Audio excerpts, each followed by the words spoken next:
कुठे चालला जा तू तर ऑल. श्री स्वामी समर्थ. मी आज ना माझा पहिला व्हिडिओ शूट करत आहे आणि जो की तो लॉंग आहे. शॉर्ट तर तुम्ही माझे बघितलेच असाल.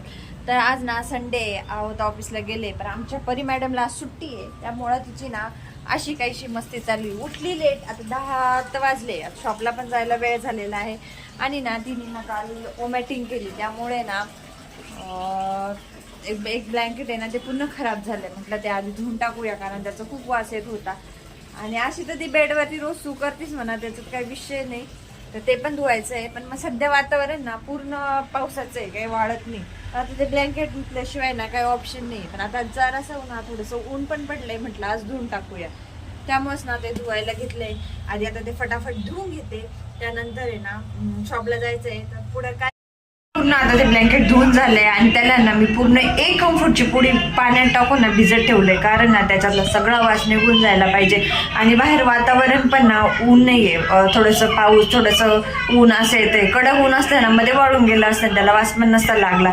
म्हणून ना मी काय केलं, 1 पूर्ण कम्फर्टची पुडी म्हणजे ते भिजत ठेवलंय, जेणेकरून ना बाहेरच्या वातावरणाचा त्याला काही वास नको यायला. म्हणून फायनली मी हे वाळत टाकलंय. आज कृपा करून असंच ऊन दिवसभर राहायला पाहिजे आणि एवढं ब्लँकेट माझं वाळायला पाहिजे. पोचलो आहे दुकानवरती. तर पहिलं काम आहे ते म्हणजे साफसफाई कर.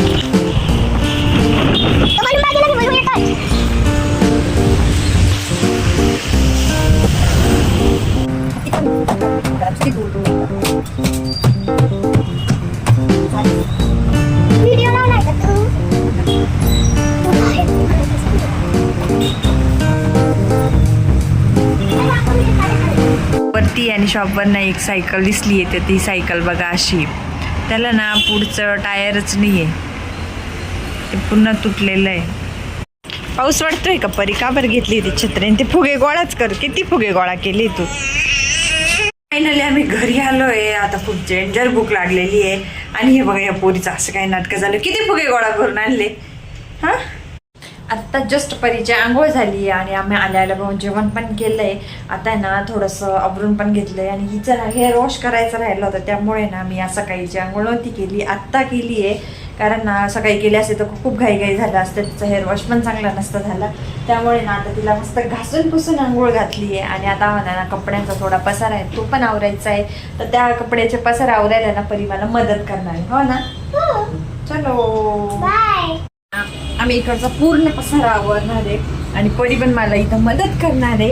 आणि ह्या बास्केटमध्ये सगळे परीचे कपडे ती परी घरी घालणार आहे आणि मग आमचे जे कपडे ते आम्ही इथं सगळं आवरणार आहे. आणि तुम्हाला आवरल्यानंतर आम्ही सगळं दाखवणार आहे. बाय.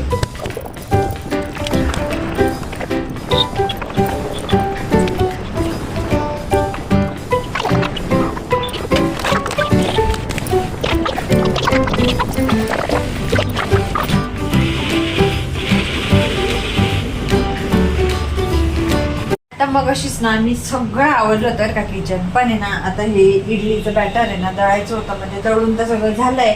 आता त्याच्यात ना थोडंसं कोमट पाणी करून टाकते, म्हणजे इडली ना पूर्ण सॉफ्ट होते.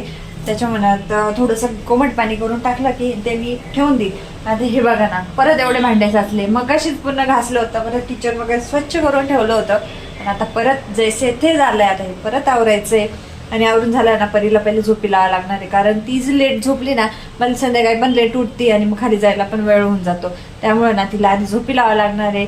तिला झोपी लावलं की मग बाकीचे थोडंफार राहिलेली कामं, जाता कपडे वाळले ते कपड्यांची घड्या वगैरे घालायचं, इतक्यात ना 4 वाजून जाता. मग परत खाली जायचा पण टाईम होतो आणि खाली जाताना पण घरी यायला ना 9 वगैरे वाजता रात्री. त्यामुळे ना तिला थोडासा नाश्ता पण करावा लागतो, जेणेकरून ना मग भूक वगैरे काही लागत नाही.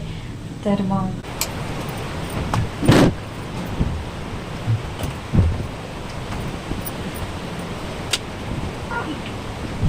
एवढा जोराचा पाऊस आला ना अचानक. सकाळी एवढं कडक ऊन पडलं होतं ना, आता परत इतकं जोरात पाऊस चालू झाला ना. मी पटपट एवढी पटपट कपडे काढले ना, कारण ते आता पूर्ण सुकले होते. बरं झालं वाळले, ओले नाही झाले ते सगळे. जोराचा पाऊस चालू झाला. पावसाचं कधी सांगताच येत नाही, कधी येईल ना भरोसाच नाही राहत. सुकलंय पण ते ना थोडं तर कडेला ना असं सुकलं नाही, म्हणून टाकून दिलंय. बाकी तर ते पूर्ण सुकलंय. आणि कडे ना पूर्ण अशी मस्त हवा येते. त्या हवा येते ना त्यामुळे पूर्ण सुकून जाते ना. थोड्या वेळापूर्वी आम्ही वरती आलोय आणि बघितलं ना तर इडलीचं जे आहे ना बॅटर ते मस्तपैकी फुगलंय, मस्तपैकी आंबलंय. आता इडल्याने एकदम भारी होणार आहे. आता इडलीसाठी ना मी तर पाणी पण ठेवलंय गरम व्हायला आणि या साईडला दूध पण गरम करून ठेवलंय. त्यानंतर ना आता ह्या गॅसवरती लगेच ना सांबारची पण तयारी करायला घेऊया, कारण ना खूप वेळ झालेला आहे आणि परीला पण खूप भूक लागली. आता एकदा हे भांडं लावलं ना मस्त इकडे साबणची पण तयारी करून घेऊया आणि पटपट असंच ना जेवण करून टाकताना ना मी तुम्हाला सांगितलं की थोडंसं गरम पाणी टाकायचं, तर ना मस्त असे सॉफ्ट इडल्या होत्या. हे बघा एकदम असे सॉफ्ट झालेलं आहे.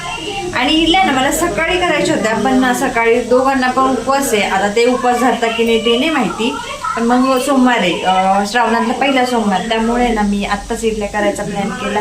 आणि उशीर पण खूप झाला होता, म्हटलं काय स्वयंपाक करायचा, तर त्याच्यामुळेच. आणि तसं पण आहे ना त्यात बॅटर भरपूर सारं उरणारच आहे. जर त्यांनी नाही घेत धरला उपवास तर त्यांना उद्या नाश्त्याला आता तेच बनवून देणार आहे.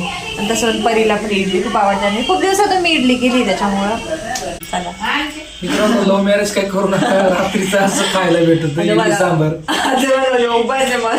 लोक नाश्त्याला खाते ना, आपली इंडियन लोक रात्रीचे करतात. आज संध्याकाळी इडली, उद्या सकाळी डोसा, उद्या संध्याकाळी उरलेली पिठाचं परत इडली, 2-3 दिवस. आता आहे ना अजून सगळं आवडून रेडी झालंय आणि रात्रीचे 11 वाजले. तर ह्या पुरीचं ना वेगळंच काहीतरी नाटकं चालू आहे, केस सोडायचं काम चालू आहे आणि हिचं अंथरूण पण केलंय. आता आम्हाला झोपायचं आहे. आजचा व्हिडिओ कसा होता हे कमेंट करून नक्की सांगा आणि आपल्या मराठी चॅनलला नक्की सबस्क्राईब करा. आणि काय करा, बाय सबस्क्राईब.